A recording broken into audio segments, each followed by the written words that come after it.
కేంద్ర మంత్రి బండి సంజయ్ వ్యాఖ్యలకు కౌంటర్ ఇచ్చారు మంత్రి పొన్నం ప్రభాకర్.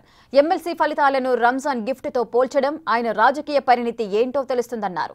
ఎమ్మెల్సీ ఎన్నికల్లో బీజేపీ బీఆర్ఎస్ కుమ్మక్కయ్యాయని, కవిత, హరీష్ రావు, కేటీఆర్ ఎవరికి ఓటేశారో చెప్పాలన్నారు పొన్నం. చాలా మంది పెద్దలు కూడా టీఆర్ఎస్ పార్టీ నాయకులు ఉన్నారు ఇక్కడ. వాళ్ళు ఎందుకు అభ్యర్థిని పెట్టాలి మీకు సహకరించే ఉద్దేశం కాకపోతే అది మీరు జవాబు చెప్పాలి. టీఆర్ఎస్ చెప్పాలి, బీజేపీ సొంత నియోజకవర్గం సొంత బలం మీద గెలవలేదని మేము 100% చెప్తున్నాం ఇవాళ. సో ఇవాళ ఈ ఎన్నిక అనేటువంటిది ఒక పట్టభద్రులకు సంబంధించి జరిగిన ఎన్నిక. మేము కూడా వేల ఓట్లతో ఓడిపోయింది ఏం లేదు. మేము కొంత ఇంకా మా కార్యకర్తలు మా నాయకత్వం కొంత కృషి చేస్తే బయటపడేటువంటి వాళ్ళం సమీక్షించుకుంటాం. కానీ ఈ ఎన్నికకు రంజాన్ గిఫ్ట్ అని, పాకిస్తాన్ ఇండియా మ్యాచ్ అని మతపరమైన రంగు పులిపే ప్రయత్నం చేస్తే వాళ్ళే అవగాహన రాహిత్యం.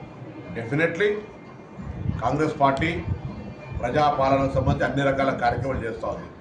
మీరు కేంద్ర మంత్రులుగా చేతనైతే కేంద్రం నుంచి నిధులు తీసుకొచ్చే ప్రయత్నం చేయండి.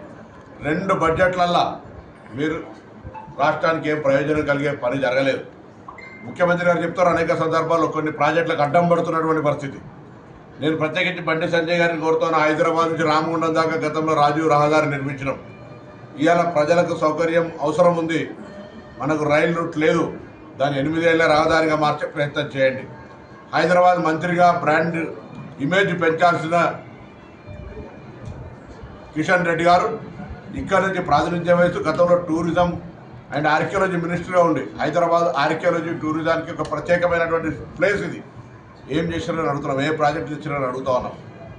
ప్రాజెక్టు తేరు, ప్రాజెక్టులకు అడ్డం పడతారు.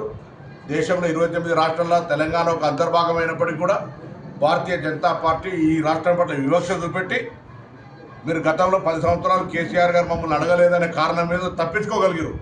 ఇవాళ మేము గౌరవ ప్రధానమంత్రి గారిని, మంత్రుల్ని అనేక సందర్భాల్లో కలుస్తూ ఉన్నాం. మీరు అడ్డం పడకపోతే తెలంగాణ ప్రాజెక్టులు ఎందుకు వస్తలేవు, మీరు ఎందుకు తెలంగాణ ప్రాజెక్టులను కృషి చేస్తలేరో జవాబు చెప్పాలి. అది తప్పించుకోవడానికి ఏదో పెద్ద హైబర్ క్రియేషన్ చేసి మేము బలపడుతున్నాం. ఏం బలం లేదు.